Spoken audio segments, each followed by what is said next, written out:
The dust from the stagecoach still hung in the air when Sophia Miller stepped onto the main street of Wichita, Kansas, carrying nothing but a worn carpet bag and the weight of a shattered reputation she had not earned. It was the summer of 1878, and the town buzzed with whispers that preceded her arrival like wildfire across dry prairie grass, each word more vicious than the last, planted by the man who had promised to love her until death parted them, but had instead chosen to destroy her long before either of them reached the grave. Sophia had been beautiful once, or so people had told her, but 3 years of marriage to Thomas Garrett had hollowed out her cheeks and dimmed the light in her brown eyes, until she barely recognized the woman who stared back at her from mirrors. She had fled their home in Abilene with only the clothes on her back after the final beating, after he had thrown a kerosene lamp at her head, and she had watched it shatter against the wall mere inches from her face. The burned scars on her forearm were still pink and angry, testimony to the night 6 months prior, when he had held her arm over the stove because she had oversalted his dinner. Thomas had connections throughout Kansas, and he had used every single one of them to ensure that Sophia would find no peace, no fresh start, no redemption. His story was simple and devastatingly effective. His wife had lost her mind, had become hysterical and violent, had tried to burn down their home, and he had been forced to cast her out for his own safety. The boarding house proprietor took one look at Sophia and her meager belongings and quoted a price triple the going rate. Sophia counted out the coins with trembling fingers, knowing she had perhaps 2 weeks before her money ran out entirely. The room was barely larger than a closet, with a narrow bed and a wash basin, but it had a lock on the door, and that was worth more than gold. That first night, Sophia lay awake listening to the sounds of the town settling into darkness, the distant piano music from the saloons, the occasional shout or burst of laughter, the barking of dogs. She had hoped that distance would grant her anonymity, but Thomas had been thorough. She had seen the way the proprietor looked at her, with that mixture of suspicion and pity that told her the poison had already spread. The next morning, Sophia walked through town searching for work. She had been a schoolteacher before her marriage, had a fine hand for sewing, could keep books and clean and cook. But every door closed in her face with increasing speed. At the general store, the owner's wife actually backed away from her as though madness might be contagious. At the hotel, the manager looked her up and down and said they had no positions available, though she could see a help wanted sign still hanging in the window.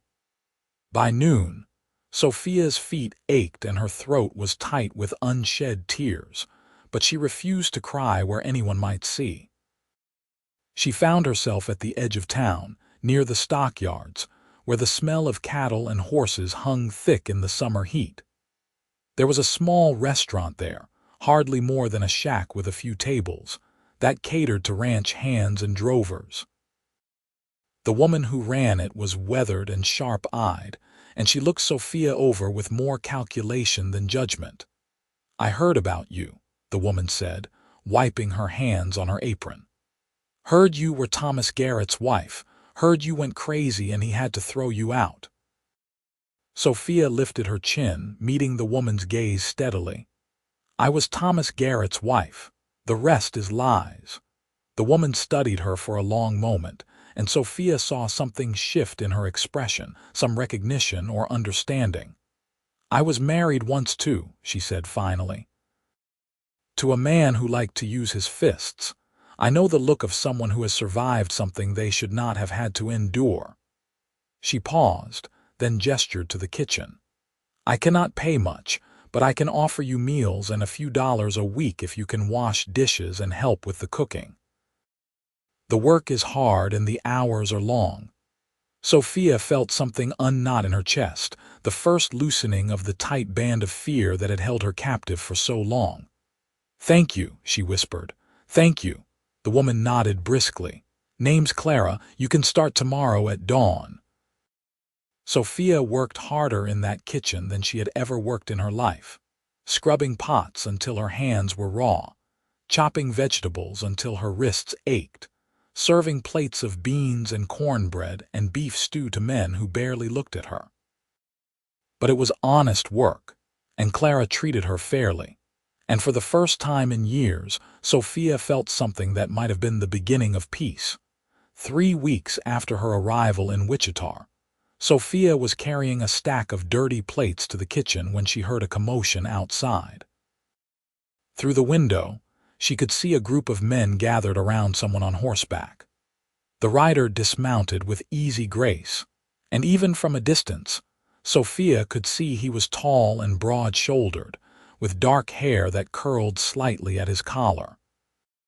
He moved with the confidence of a man comfortable in his own skin, shaking hands and exchanging words with the men around him.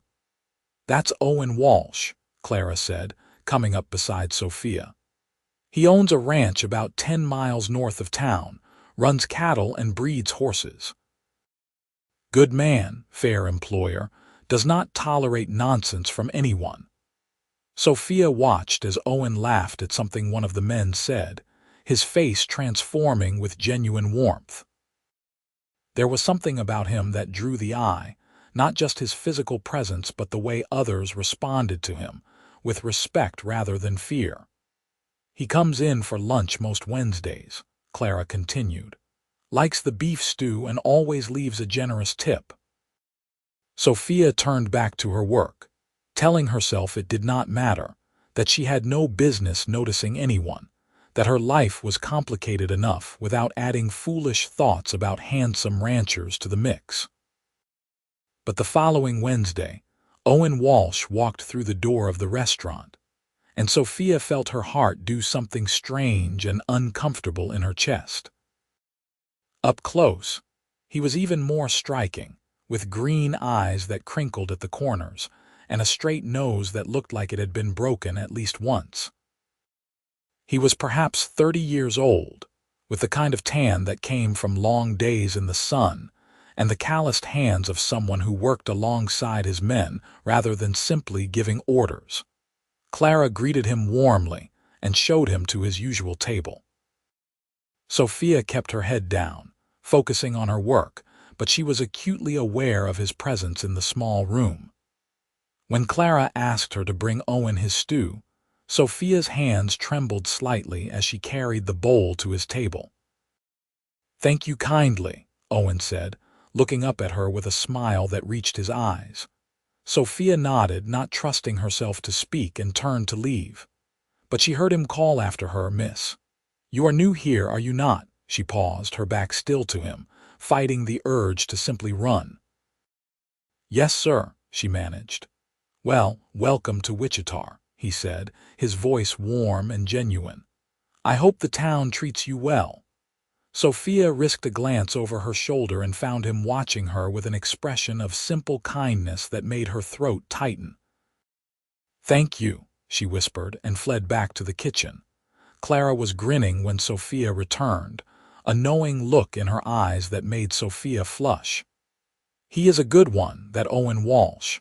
Single too, though half the eligible women in 3 counties have tried to catch his attention. "I am married," Sophia said quietly, scrubbing at a pot with unnecessary vigor. "Still legally married, I mean." Clara's expression sobered. "Ah, well, that is a complication, is it not?" Sophia nodded, focusing on the pot, on the simple mechanical task of cleaning, trying not to think about green eyes and a warm smile. But Owen Walsh began to appear more frequently at the restaurant, sometimes twice a week, and each time he greeted Sophia with that same genuine kindness. He never pressed her to talk, never demanded her attention, but he always thanked her when she served his food and once told her that the cornbread she had baked was the best he had tasted in years. Sophia found herself looking forward to his visits despite herself, found herself taking extra care with her appearance on Wednesdays, pinning her dark hair more carefully, and making sure her apron was clean. It was mid-September, when everything changed. Sophia was walking back to the boarding house after her shift, her feet aching and her body exhausted, when she heard the sound of raised voices ahead. Her instinct was to turn and find another route, but the boarding house was in that direction, and she had nowhere else to go. As she drew closer, she saw a group of men gathered outside the saloon, and her blood turned to ice when she recognized the voice at the center of the group. Thomas Garrett stood in the circle of lamplight, looking prosperous and respectable in a fine suit, his blonde hair neatly combed, and his face arranged in an expression of concerned sorrow. He was telling his story to an enrapt audience, painting a picture of a devoted husband driven to desperation by a wife who had lost her grip on reality. "I tried everything," Thomas was saying, his voice heavy with false emotion. "Consulted with doctors, prayed with our pastor, but she just became more and more unstable. She would fly into rages over nothing, would accuse me of terrible things. I am ashamed to admit this, but she even became violent, attacked me with a kitchen knife." He held up his hand, showing a scar across his palm that Sophia knew he had gotten years before in a bar fight. "I had to defend myself, and I had to protect our community. I pray every day that she will find help, that she will find peace, but I fear she is too far gone." Sophia stood frozen at the edge of the crowd, watching her life being dismantled with surgical precision. Several of the men were nodding sympathetically, and she could see the way they were absorbing Thomas's words, letting them reshape their understanding of the quiet woman who worked at Clara's restaurant. "I heard she was working at the Stockyard Eatery," one man said. "Should Clara be warned?" "Could she be dangerous?" Thomas shook his head sadly. "I hope not. I truly hope she has found some stability, but people should be aware, should be careful. Mental instability can manifest in unpredictable ways." Sophia wanted to scream, wanted to run forward and expose every lie, but she knew it would do no good. Thomas was respected, well-dressed, articulate. She was a woman alone with no resources and no proof. If she made a scene, it would only confirm everything he had said about her. She turned and walked away quickly, her vision blurred with tears, not watching where she was going. She collided with something solid and warm, strong hands catching her shoulders to steady her.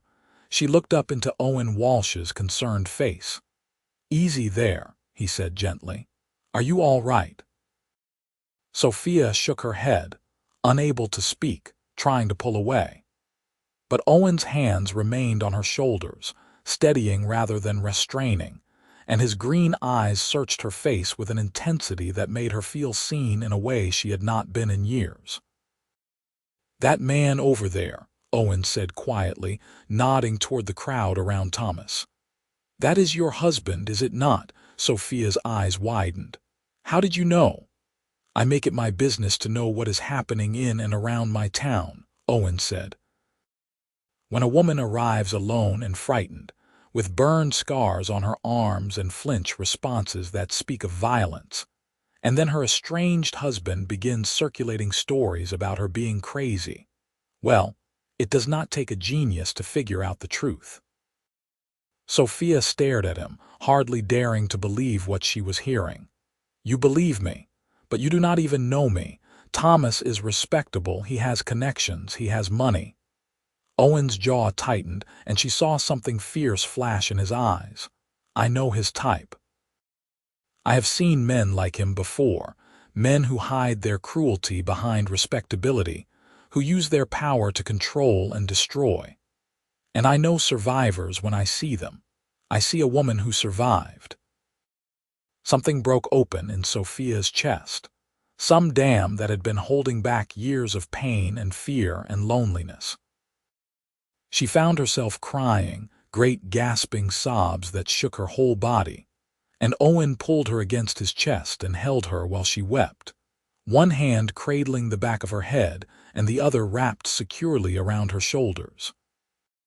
He did not tell her to stop crying or to calm down or that everything would be all right. He simply held her and let her fall apart, solid and steady as a mountain.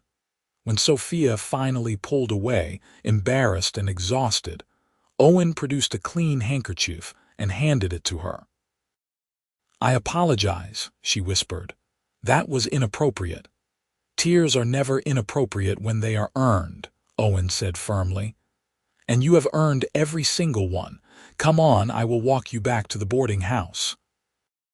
They walked in silence through the darkening streets, and Sophia was acutely aware of Owen's presence beside her, tall and protective.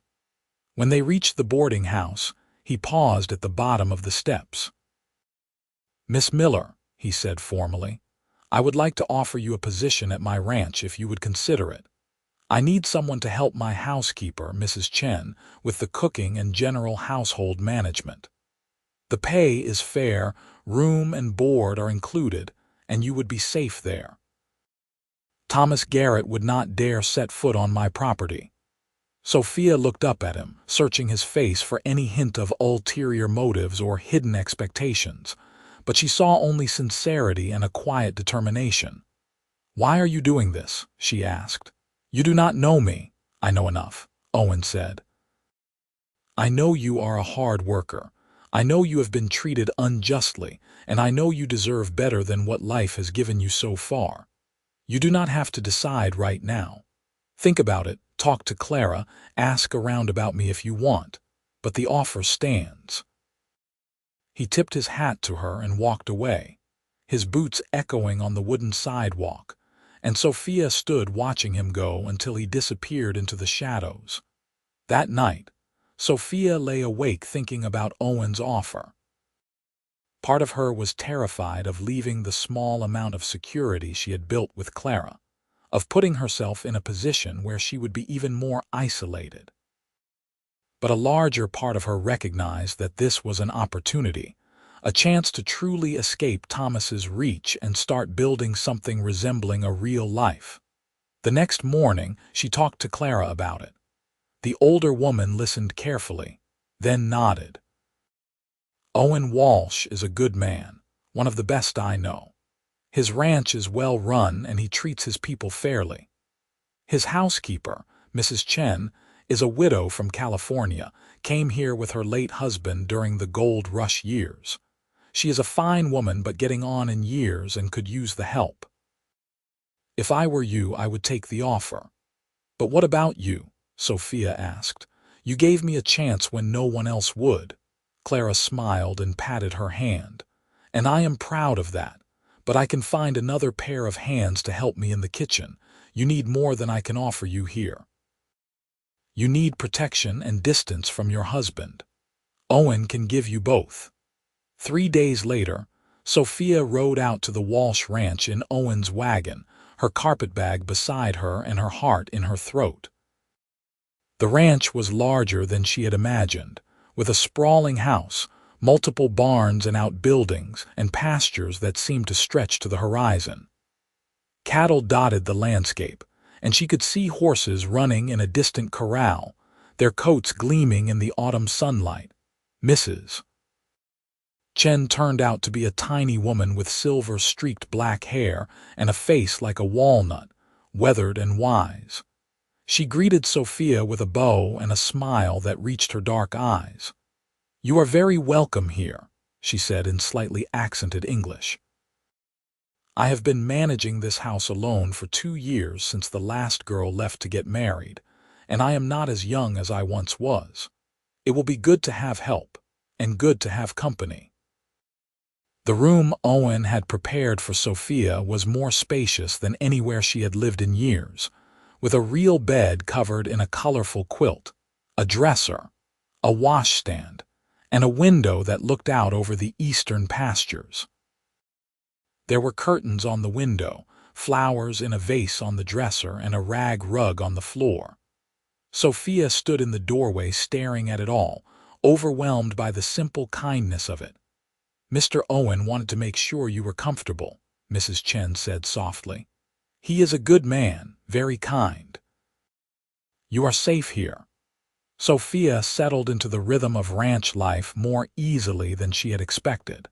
She rose before dawn to help Mrs. Chen prepare breakfast for Owen and the ranch hands, spent her days cleaning and cooking and mending, and fell into bed each night, too exhausted to do more than whisper a brief prayer of gratitude before sleep claimed her. The work was hard but satisfying, and for the first time in years she felt useful rather than simply tolerated. Owen was a respectful employer, never demanding, always appreciative. He praised her cooking and thanked her for keeping his home comfortable. But Sophia began to notice other things too, small gestures that spoke of a deeper consideration. He always removed his muddy boots before entering the house without being asked. He never raised his voice, even when frustrated with something that had gone wrong on the ranch.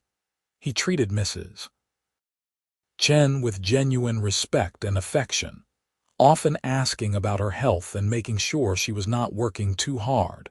And he watched Sophia, though he tried to be discreet about it. She would catch him looking at her across the dinner table with an expression she could not quite read, something between concern and admiration.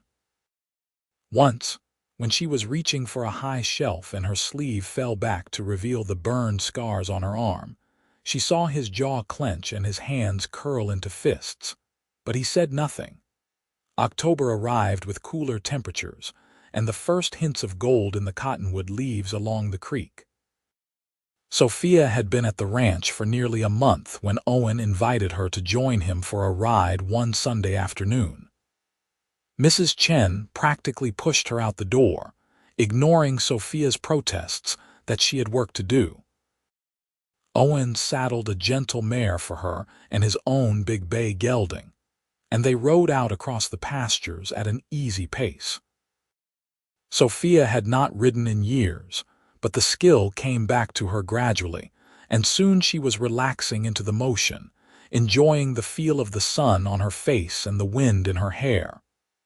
"I wanted to tell you something," Owen said as they paused on a rise overlooking his land. "Thomas Garrett came to see me last week."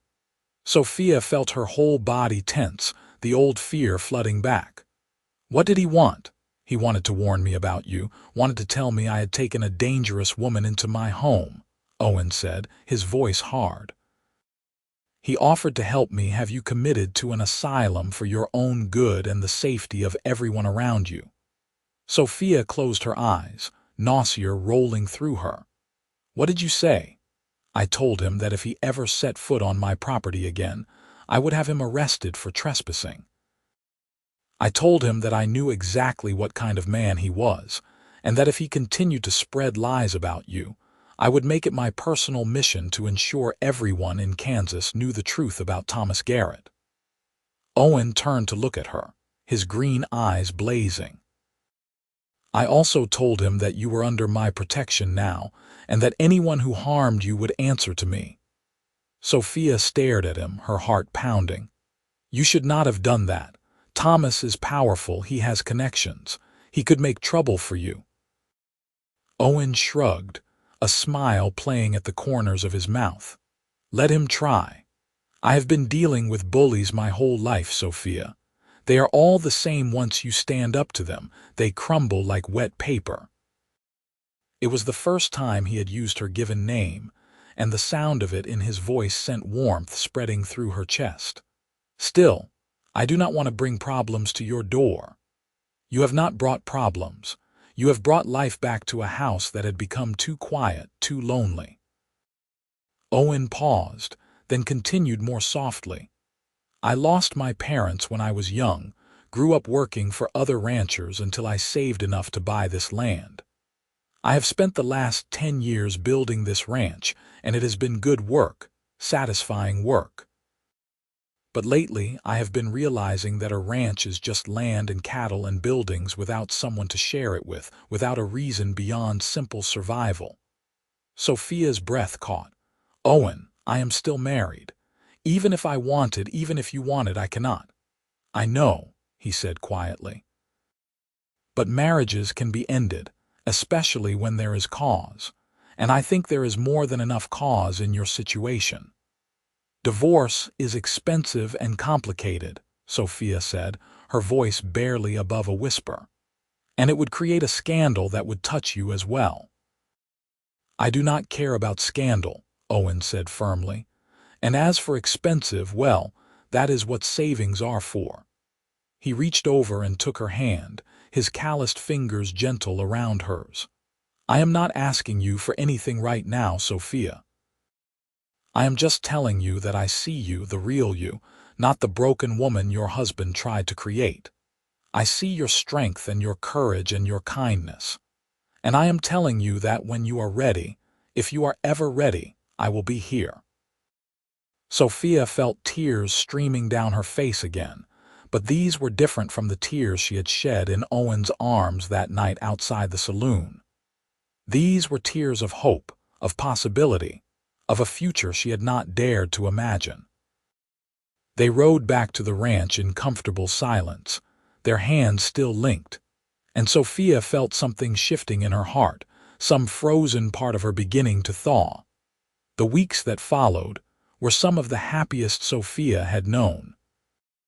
She and Owen fell into an easy companionship, spending evenings sitting on the porch talking about everything and nothing. Their conversations ranging from philosophy to favorite foods to childhood memories. Owen had a dry sense of humor that caught her by surprise and made her laugh, something she had not done in years. He told her stories about his adventures as a young cowboy, about riding trails and surviving stampedes and learning to rope and brand. She told him about her childhood in Missouri, about her love of books and teaching, about the dreams she had once had for her life. Mrs. Chen watched them with barely concealed delight, often finding excuses to leave them alone together. Once, Sophia caught the older woman humming a cheerful tune while preparing dinner, and when Mrs. Chen noticed her watching, she just smiled and said, "It is good to see happiness in this house again." But the shadow of Thomas still loomed over everything. Sophia knew that he would not simply accept her disappearance, would not let her go without a fight. And she was right. It was late November when Owen came back from town with a grim expression on his face. Sophia was in the kitchen helping Mrs. Chen prepare dinner, and she knew immediately that something was wrong.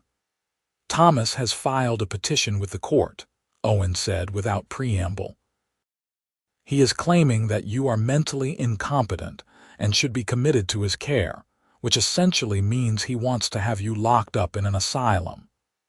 Sophia felt the floor tilt beneath her feet, and she gripped the edge of the table to steady herself. "Can he do that?" "He can try," Owen said, his voice tight with anger. "The hearing is scheduled for 2 weeks from now. We need to gather evidence and testimony to counter his claims." Over the next days, Owen worked tirelessly on Sophia's behalf. He hired a lawyer from Kansas City, a sharp-eyed man named Mr. Harrison who specialized in family law. They gathered statements from Clara, who testified to Sophia's sanity and work ethic. They found a doctor willing to examine Sophia and provide a written statement confirming that she showed no signs of mental illness. They even tracked down neighbors from Abilene who had heard Thomas's rages and seen Sophia's bruises, though many were too frightened to testify publicly. The night before the hearing, Sophia could not sleep. She stood at her window watching the stars wheel overhead, feeling small and powerless against the weight of the law and society's expectations. There was a soft knock on her door, and when she opened it, she found Owen standing in the hallway, fully dressed despite the late hour. "I could not sleep either," he admitted. "Would you like to take a walk?" They walked through the quiet ranch yard, their breath making small clouds in the cold November air. The sky was brilliant with stars, the moon a silver crescent hanging low on the horizon. "I am afraid," Sophia said finally, the words torn from somewhere deep inside her. "I am afraid that no one will believe me, that they will side with Thomas because he is respectable, and I am just a woman with no resources and no proof. I am afraid that I will end up locked away in some asylum, forgotten and discarded." Owen stopped walking and turned to face her, his hands coming up to frame her face with exquisite gentleness. "That will not happen. I will not let it happen. Even if we lose tomorrow, even if the court rules against you, I will take you somewhere safe, somewhere Thomas cannot reach you. We can go to California or Colorado or even Canada if we have to. You are not alone anymore, Sophia. You will never be alone again." Sophia looked up into his face, seeing the fierce determination there, the absolute commitment. And she realized with a shock that reverberated through her entire being that she loved this man, loved his strength and his kindness, and his unwavering belief in her. She loved the way he smiled and the way he listened, and the way he made her feel like she mattered, like she was worth protecting and cherishing. "Owen," she whispered, and then his mouth was on hers, tender and questioning, giving her every opportunity to pull away. But Sophia did not want to pull away. She pressed closer, her arms winding around his neck, kissing him back with all the longing and hope and fear in her heart. He made a low sound in his throat and deepened the kiss, his arms tightening around her, and for a moment the whole world narrowed down to just the two of them, suspended in starlight and promise. When they finally broke apart, both breathing hard, Owen rested his forehead against hers. "I love you," he said simply. "I know the timing is terrible and the situation is complicated and you are still legally married to another man, but I love you, and I needed you to know that before tomorrow." "I love you too," Sophia said, the words feeling like a confession and a celebration all at once. "I did not think I could feel this way again, did not think I was capable of trusting anyone enough to love them. But you have shown me that I am stronger than I thought, that I deserve to be treated with kindness and respect. You have given me back myself." They stood holding each other under the stars for a long time, gathering strength for the battle ahead. The courtroom in Wichita was packed when they arrived the next morning. Thomas sat at one table with his lawyer, looking somber and respectable in a dark suit. Sophia sat at the other table with Owen beside her and Mr. Harrison on her other side, trying to keep her hands from shaking. She could feel the weight of the town's judgment, could see the curious and suspicious looks being directed her way. The judge was a stern-looking man in his 60s with gray whiskers and hard eyes. He called the court to order and invited Thomas's lawyer to present his case. The lawyer was smooth and persuasive, painting a picture of a devoted husband driven to desperation by his wife's increasing instability. He presented Thomas's testimony about Sophia's supposed violent outbursts, her paranoid accusations, her attempts to harm herself and others.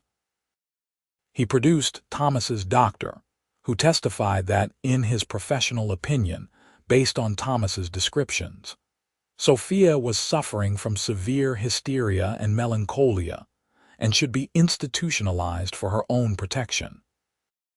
Sophia listened to it all with a sick feeling in her stomach, watching her life being twisted and distorted beyond recognition. But when Mr. Harrison stood to present their case, she felt a flicker of hope. Mr. Harrison was methodical and precise. He called Clara to the stand, who testified about Sophia's steady work ethic and clear mind. He called the doctor who had examined Sophia, who stated firmly that she showed no signs of mental illness or instability. He called Mrs. Chen, who spoke in her soft, accented voice about Sophia's kindness and capability in managing the household. And then he called Owen to the stand. Owen looked directly at Thomas as he took his oath, and Sophia saw Thomas shift uncomfortably under that steady gaze. Mr. Harrison asked Owen about Sophia's work at the ranch, about her behavior and demeanor, about any signs of instability he might have observed. "Miss Miller is one of the most mentally stable people I have ever met," Owen said clearly, his voice carrying to every corner of the courtroom. "She is hardworking, intelligent, and completely in control of her faculties. The only instability I have observed is her quite reasonable fear of her abusive husband."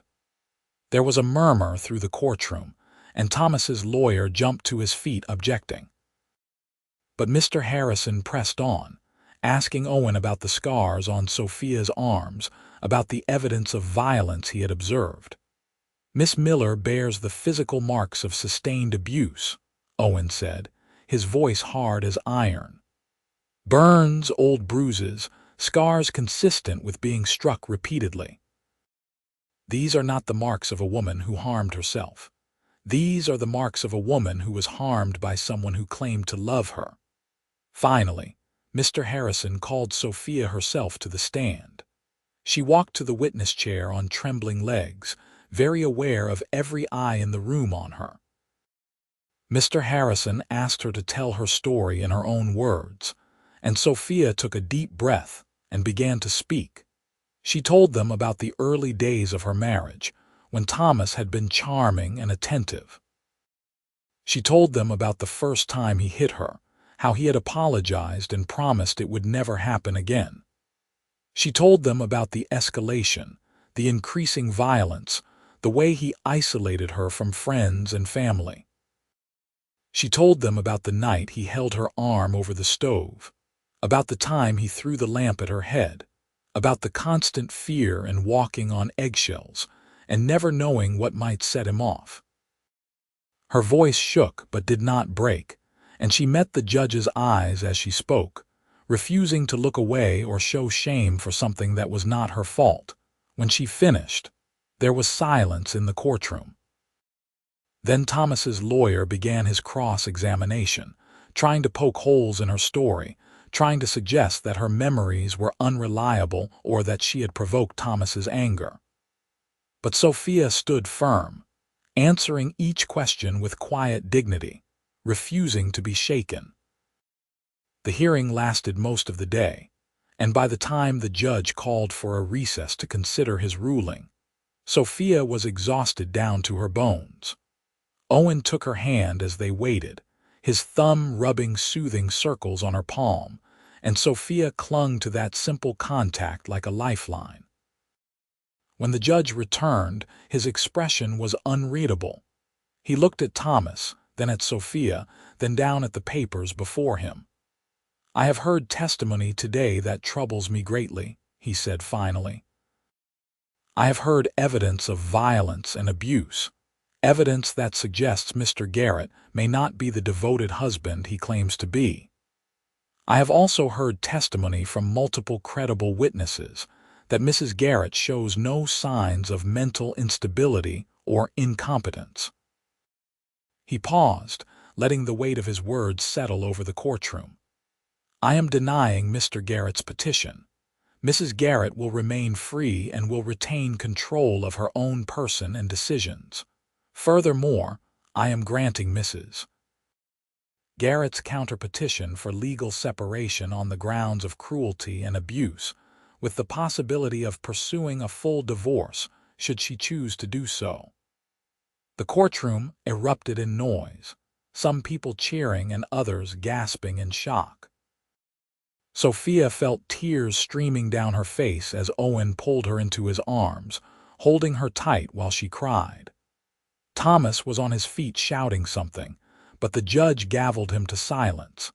"Mr. Garrett, I suggest you accept this ruling gracefully and leave Mrs. Garrett in peace," the judge said sternly. "If I hear reports of you harassing or threatening her in any way, I will hold you in contempt, and you will find yourself spending time in my jail. Do I make myself clear?"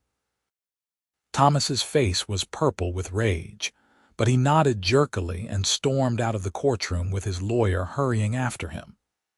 Sophia watched him go, feeling a weight lifting from her shoulders that she had carried for so long she had forgotten what it felt like to stand up straight.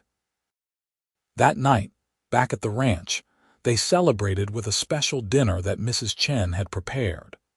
The older woman fussed over Sophia like a mother hen, making sure she ate and drank and telling her repeatedly how proud she was. Owen sat beside Sophia, his hand covering hers on the table, and the look in his eyes made her heart race. "What happens now?" Sophia asked later, when they were alone on the porch watching the sun set in a blaze of orange and gold. "Now we pursue a full divorce," Owen said. "Mr. Harrison says it should be straightforward given the judge's ruling today. It will take some time, probably 6 months to a year, but Thomas will not be able to stop it." "And then?" Sophia asked, hardly daring to hope. Owen turned to face her, taking both her hands in his. "And then, if you will have me, I would like to marry you. I want to wake up next to you every morning and fall asleep beside you every night. I want to build a life with you, a real life, full of laughter and love and all the things you have been denied. I want to give you children if you want them, want to grow old watching sunsets from this porch with your hand in mine." Sophia felt joy bubbling up inside her, pure and bright and almost painful in its intensity. "Yes," she said, laughing and crying at the same time. "Yes to all of it, to everything, yes." Owen kissed her then, deep and slow and full of promise, and Sophia kissed him back with her whole heart. The months that followed were not without challenges. Thomas tried several times to cause trouble, spreading more rumors and attempting to interfere with the divorce proceedings. But each time, Owen and Mr. Harrison shut him down, and gradually, Thomas seemed to realize he had lost and disappeared back to Abilene. The divorce was finalized in June of 1879, on a hot day when the prairie grasses were tall and green, and the wildflowers bloomed in riotous profusion. Sophia received the papers with hands that barely trembled, reading the official words that severed her legal ties to Thomas Garrett and set her free. 2 weeks later, on a Sunday morning with the whole town in attendance, Sophia Miller became Sophia Walsh in a ceremony at the small church in Wichita. She wore a dress of pale blue silk that Mrs. Chen had helped her sew, with tiny pearl buttons down the back and lace at the collar and cuffs. Owen wore a new suit and looked so handsome that Sophia's breath caught when she saw him waiting for her at the altar. Clara stood up with her as matron of honor, and Owen's foreman, a weathered cowboy named Jim, served as best man. Mrs. Chen wept happily in the front pew, and even the stern judge who had ruled on her case attended, giving Sophia an approving nod as she passed. When Owen spoke his vows, his voice was steady and sure, his green eyes never leaving her face. "I promise to love you and honor you and protect you for all the days of my life. I promise to be your partner and your friend, to listen when you speak and to value your opinions. I promise to build a home with you where you will always be safe and cherished and free to be exactly who you are." Sophia's vows were equally heartfelt. "I promise to love you with all that I am. You saw me when I was invisible, believed in me when everyone else thought I was crazy, and stood beside me when I had nothing to offer but trouble. You gave me back my life and my future, and I give you my heart freely and completely, knowing it is safe in your hands." When the preacher pronounced them husband and wife and Owen kissed her, the church erupted in applause and cheers. Sophia clung to Owen's shoulders and kissed him back, feeling like her heart might actually burst from happiness. The reception was held at the ranch, with tables set up in the yard and food that Mrs. Chen had been preparing for days. There was roast beef and ham, fresh bread and butter, pies and cakes and barrels of beer and lemonade. Owen's ranch hands mingled with townspeople, and even some of the neighboring ranchers came to celebrate, testimony to the respect Owen had earned in the community. As the sun began to set, Owen swept Sophia into his arms for the first dance, spinning her around the makeshift dance floor to the music of a fiddle and guitar. Other couples joined them, and the celebration continued late into the night, with laughter and music echoing across the prairie. When they finally escaped to the house, Mrs. Chen had discreetly retired to her own quarters, leaving them alone. Owen carried Sophia up the stairs to the bedroom they would now share, setting her gently on her feet beside the big bed. The room was lit with candles, their soft glow warming everything to gold. "I have dreamed of this moment," Owen said softly, his hands coming up to frame her face. "But I want to make sure you are comfortable, that you are ready. We can wait if you need time." Sophia reached up and kissed him, pouring everything she felt into the contact. "I am ready," she whispered against his lips. "I am not afraid anymore. I trust you completely." Owen made love to her with exquisite tenderness, taking his time, making sure she felt safe and cherished and desired. It was nothing like her experiences with Thomas, which had been brutal and painful and focused entirely on his own satisfaction. Owen treated her body like something precious, learning what made her gasp and sigh, bringing her pleasure she had not known was possible. And when they finally came together, moving as one, Sophia felt tears streaming down her face at the beauty and rightness of it. Afterwards, they lay tangled together in the sheets, Owen's hand stroking lazily up and down her back. "Are you all right?" he asked softly. "I did not hurt you, did I?" "No," Sophia said, pressing a kiss to his chest. "That was perfect. You were perfect. I never knew it could be like that it could feel like a gift instead of a burden." Owen's arms tightened around her. "It will always be a gift between us," he promised. "Always equal, always mutual, always about both of us together." Sophia fell asleep in his arms, feeling safer and more loved than she had ever felt in her life. The years that followed were full and rich. Sophia threw herself into life on the ranch, learning about cattle and horses, helping Owen with the books and accounts, working alongside Mrs. Chen to create a home that was warm and welcoming. She started teaching reading and writing to some of the ranch hands who had never had the opportunity to learn, holding classes in the evenings in the bunkhouse.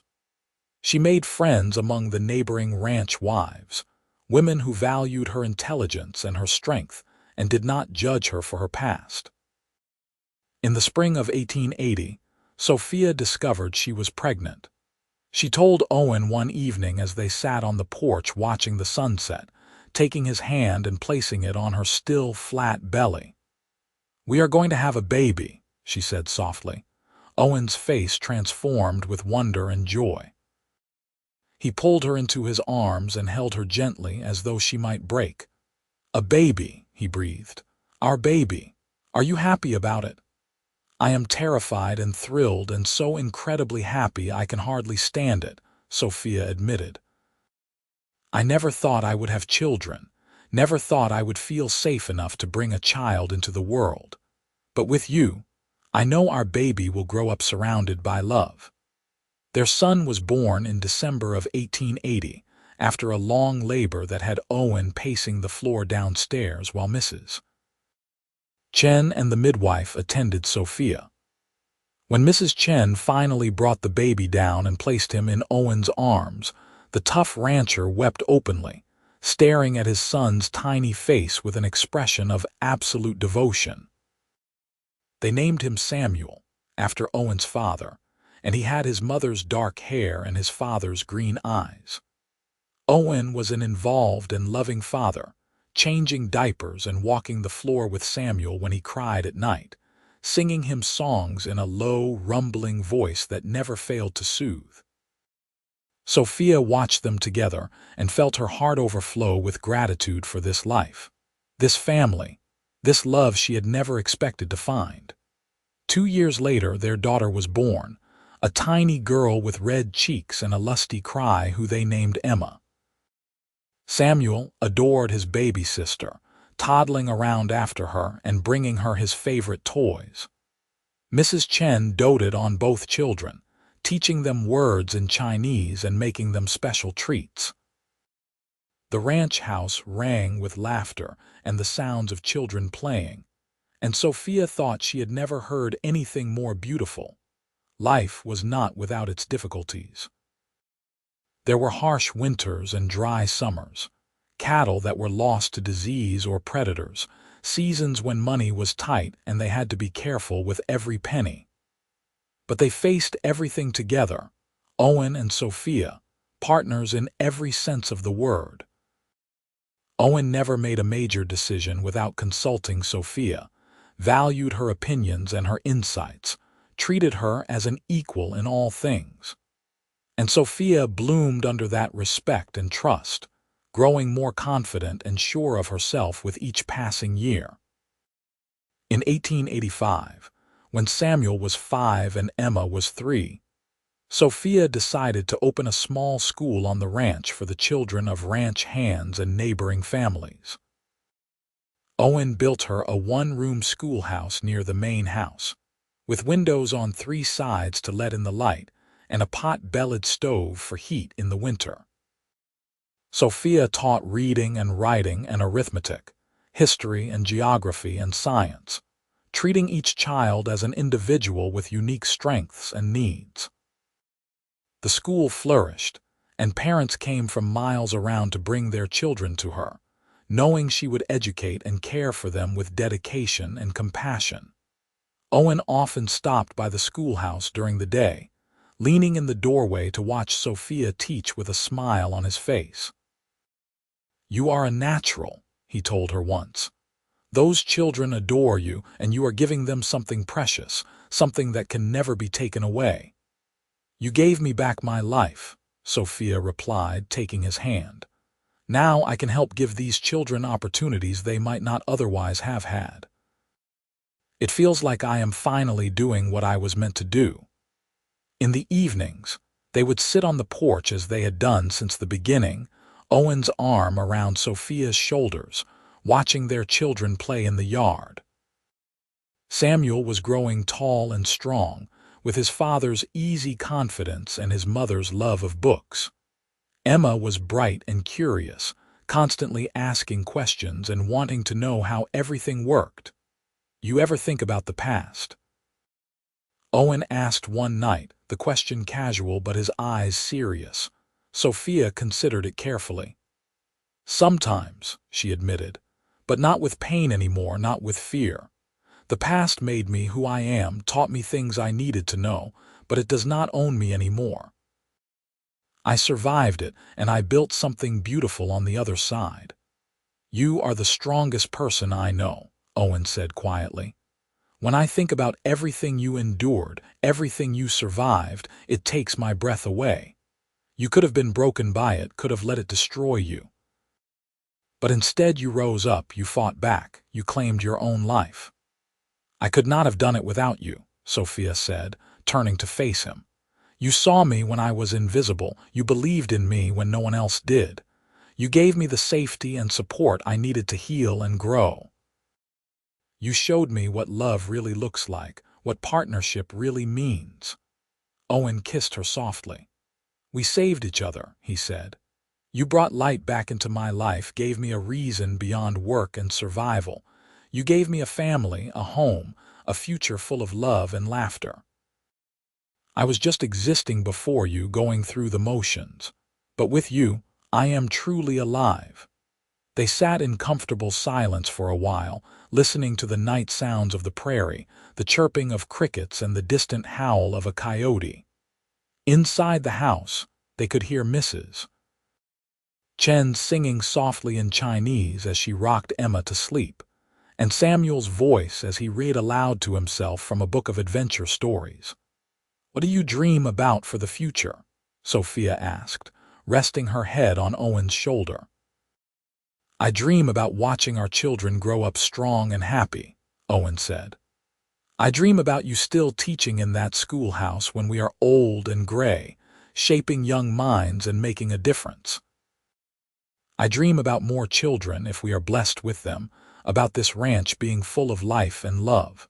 I dream about sitting on this porch with you 50 years from now, still holding your hand, still thanking God that I was lucky enough to find you.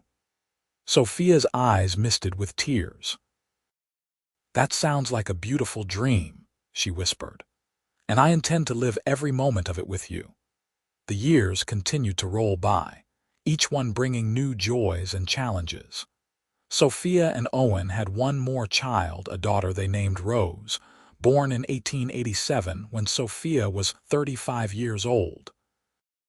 The pregnancy was harder than the previous two, and the birth was difficult, but Rose emerged healthy and screaming, with auburn curls and gray eyes that seemed to see everything.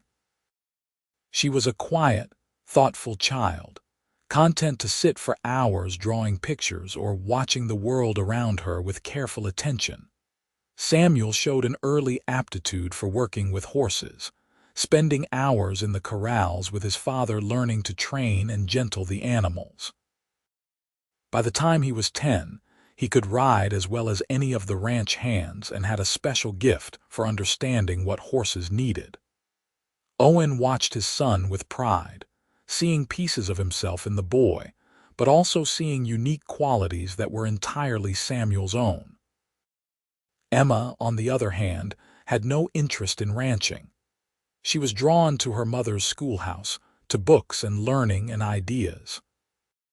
She could read before she was 4 years old, devouring every book she could get her hands on, and she announced at age 6 that she intended to go to college someday and become a writer.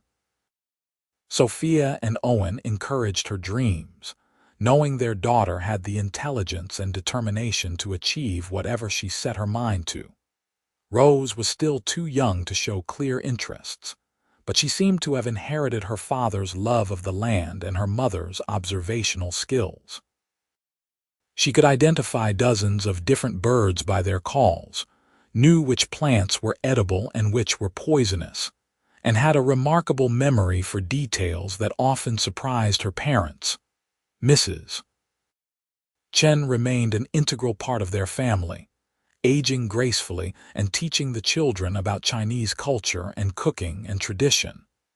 She told them stories about her homeland, about the long journey to America, about her late husband and the life they had built together.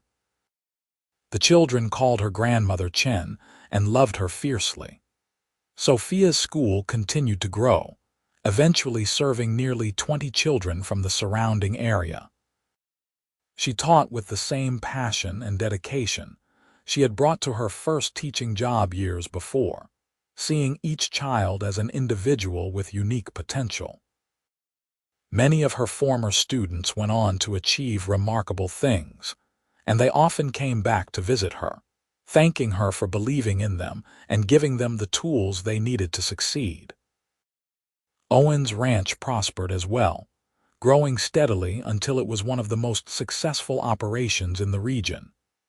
He attributed much of his success to Sophia's business acumen, her careful management of the accounts, and her insights into people and situations. They were true partners in every aspect of their lives, making decisions together, supporting each other through difficulties, celebrating victories as a team. In 1892, on a crisp autumn day, Sophia received a letter that made her hands shake as she opened it. It was from a lawyer in Abilene, informing her that Thomas Garrett had died of a heart attack.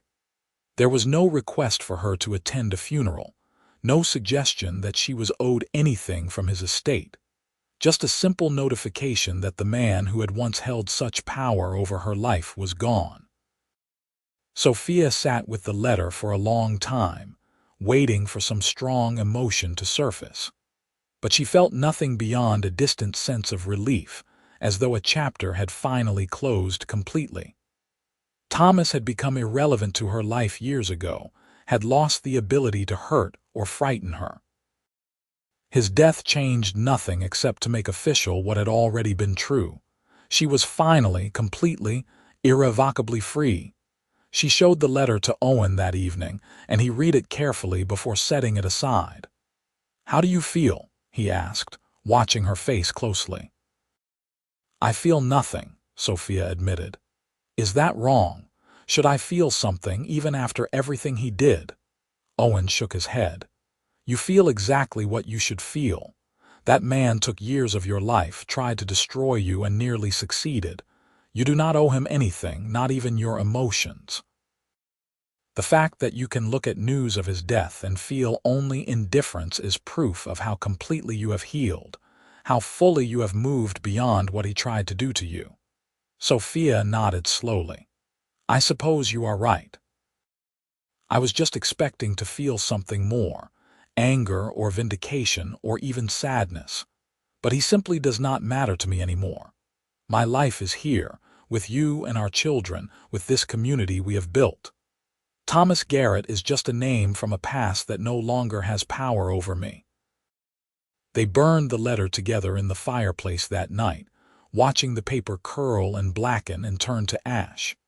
It felt ceremonial, like a final severing of ties, a definitive end to that chapter of Sophia's life. The children grew and thrived. Samuel became more and more involved in running the ranch, working alongside his father and learning everything Owen could teach him about land management and animal husbandry and leadership. He was 18 when he fell in love with a neighbor's daughter, a spirited young woman named Catherine with red hair and a laugh that could be heard across the prairie. Owen and Sophia gave them their blessing, and the wedding was held at the ranch in the summer of 1898, with half the county in attendance. Emma, true to her childhood declaration, went off to college in 1899, one of the first women to attend the University of Kansas. She wrote long letters home describing her classes and her friends and her growing passion for journalism. Sophia and Owen missed her terribly, but were fiercely proud of her courage and determination. She graduated in 1903 with top honors and moved to Denver to work for a newspaper, writing articles about women's suffrage and social reform. Rose, the quietest of their children, surprised everyone by developing a talent for painting. She captured the prairie landscape in oils and watercolors, bringing out the subtle beauty in scenes that others might overlook. By the time she was 16, her work was being shown in galleries in Wichita and Kansas City, and art collectors from as far away as Chicago were purchasing her paintings. Mrs. Chen passed away peacefully in her sleep in 1900, surrounded by the family that loved her. Sophia and Owen buried her in the family plot they had established on a hill overlooking the ranch, marking her grave with a beautiful headstone that bore inscriptions in both English and Chinese. The children wept at her funeral, mourning the loss of the woman who had been as much a grandmother to them as any blood relative could have been.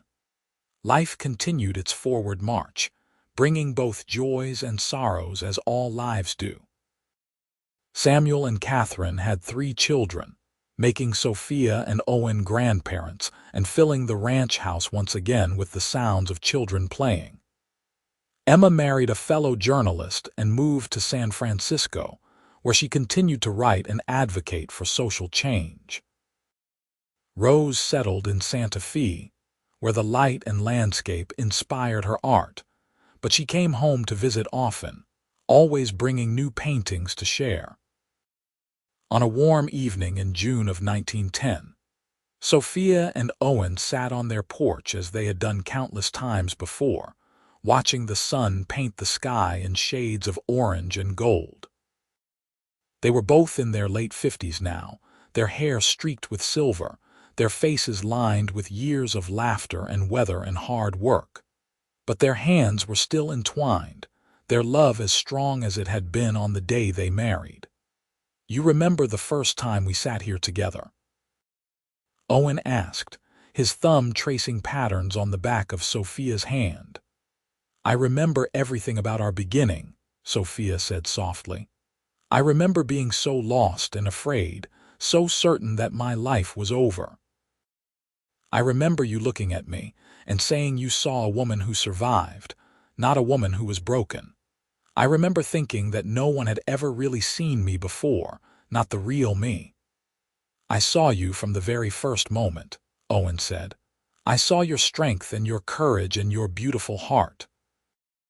I saw past the fear and the damage to the core of who you really were, and I fell in love with you right then, though it took me a little while to admit it to myself."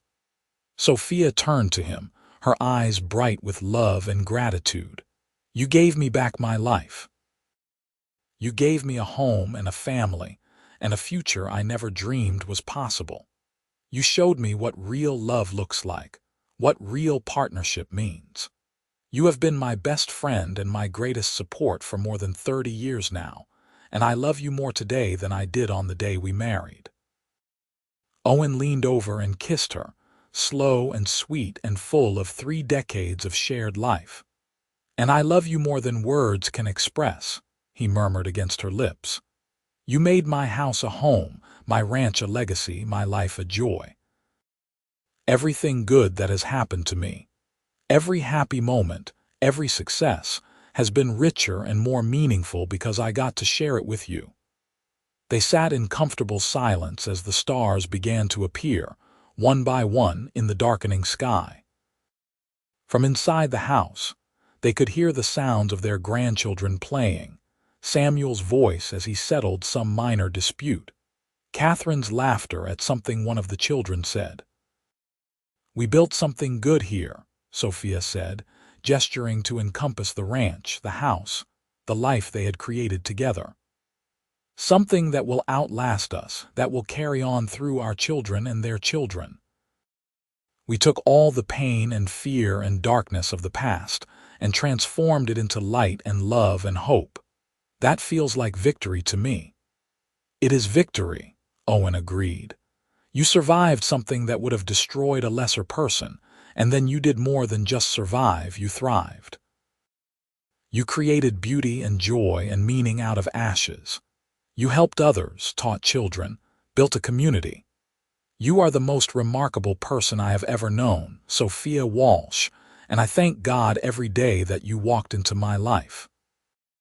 Sophia leaned her head on Owen's shoulder, feeling the steady beat of his heart, breathing in the familiar scent of him, leather and soap and sunshine. "I used to have nightmares," she said softly. "For years after I left Thomas, I would dream that he found me, that he dragged me back, that I was trapped again with no escape. But I have not had those dreams in a long time. Now when I dream of this, of us, of the life we have built together. I dream of the future, of watching our grandchildren grow up, of more years sitting on this porch beside you. Good dreams, happy dreams. And we will live those dreams together," Owen promised, pressing a kiss to the top of her head. "For as many years as we are given, we will face them side by side, hand in hand, the way we have faced everything else." The years continued to pass, each one bringing new chapters to their ongoing story. They celebrated 50 years of marriage in 1929, surrounded by children and grandchildren, and even a few great-grandchildren, with the whole community gathering to honor their enduring love. Sophia was 77 years old by then, her hair completely white but her mind still sharp and her spirit still strong. Owen was 80, still walking the ranch every day, still checking on the cattle and horses, though he moved more slowly now and sometimes needed his grandson's arm for support. They still sat on the porch most evenings, watching the sunset, holding hands, counting their blessings. Their love had weathered everything life threw at it and had only grown stronger and deeper with time. It was the kind of love that inspired others, that gave hope to those who had lost faith, that proved enduring partnership was possible even in a world that often seemed determined to tear people apart. Sophia passed away peacefully in her sleep in the spring of 1931, at the age of 79. Owen found her in the morning, still and cold beside him, her face peaceful and serene. He kissed her forehead and held her hand and wept, mourning the loss of his greatest love, the woman who had transformed his life and given it meaning.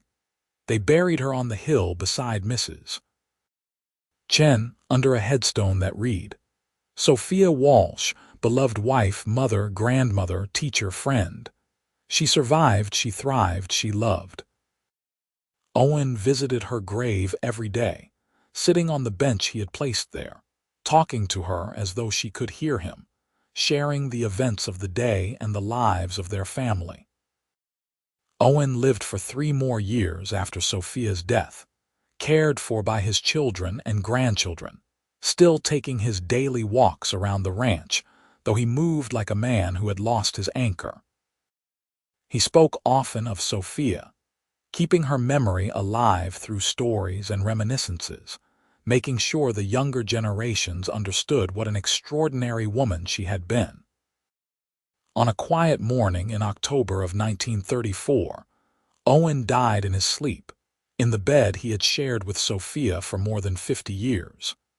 His family buried him beside his wife on the hill, overlooking the ranch, reuniting them in death as they had been united in life.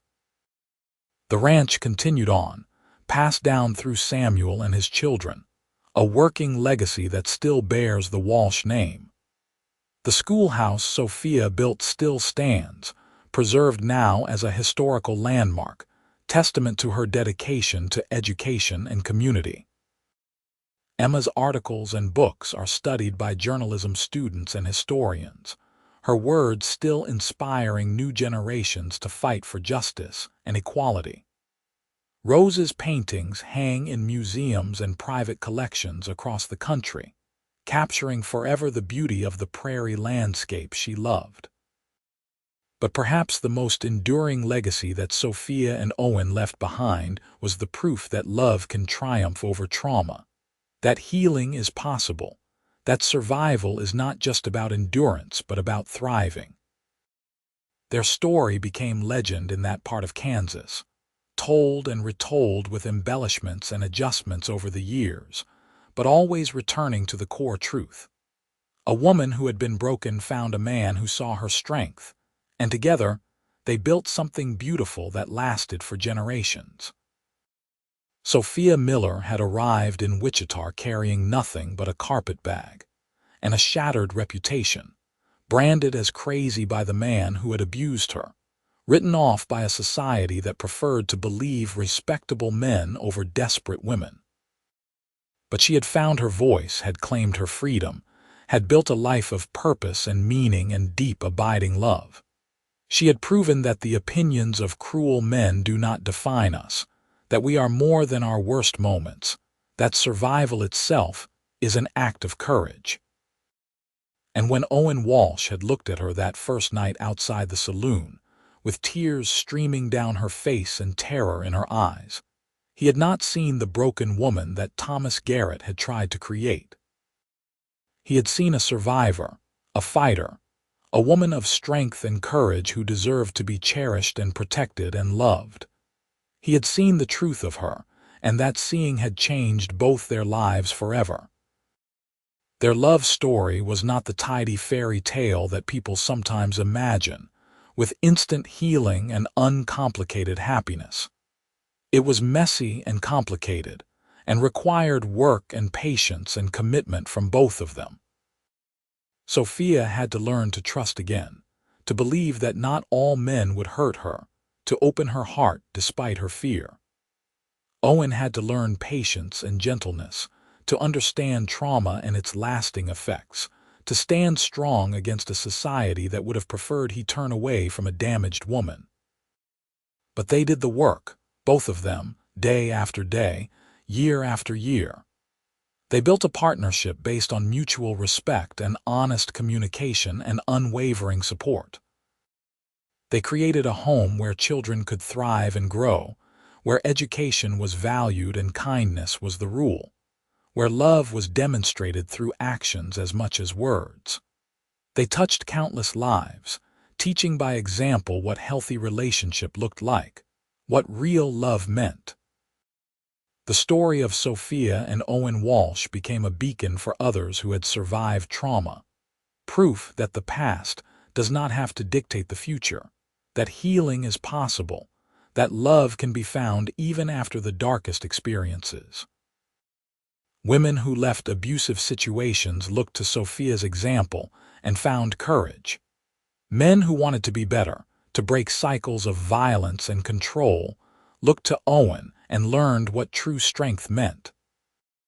The ranch house still stands today, more than a century later, maintained by the Walsh family descendants who understand that they are caretakers of more than just property.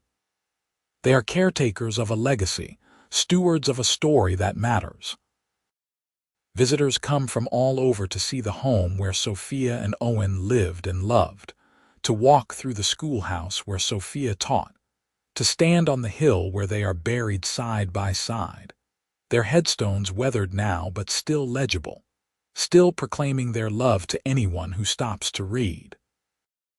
On summer evenings, when the light turns golden and the prairie grass waves in the breeze, people say you can sometimes see two figures sitting on the porch of the old ranch house, holding hands and watching the sunset, exactly as they did in life. Whether this is true or simply the romantic imagination of those who visit does not really matter.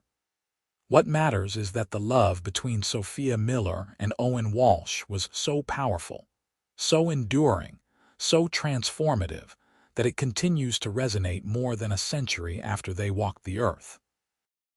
Their story reminds us that we are more than what happens to us, that survival itself is heroic, that love has the power to heal wounds we thought were permanent. It teaches us to look beyond surface appearances and easy judgments, to see the truth of people even when society tries to obscure it. It challenges us to stand up for those who cannot stand up for themselves, to believe survivors, to hold abusers accountable regardless of their status or respectability. Most importantly, the story of Sophia and Owen Walsh teaches us that it is never too late to start over, never too late to find love, never too late to build the life we deserve. Sophia was 33 years old when she arrived in Wichita, carrying nothing but a carpet bag and a reputation she had not earned. She could have given up, could have accepted society's judgment, could have let Thomas Garrett's cruelty define the rest of her life. Instead, she fought for herself, claimed her freedom, and opened her heart to the possibility of love when it appeared in the form of a green-eyed rancher who saw her truth.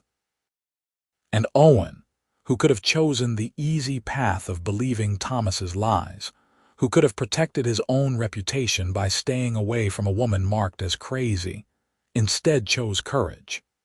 He chose to believe Sophia, to stand beside her, to fight for her when she could not fight for herself. He chose love over convenience, truth over comfort, justice over conformity. And in making that choice, he found the greatest happiness of his life. Their grandchildren and great-grandchildren still gather at the ranch for holidays and special occasions, still tell stories about the remarkable couple who started it all. The youngest generations never met Sophia and Owen, but they know them through these stories, through the values that were passed down, through the legacy of love and strength that continues to shape the family.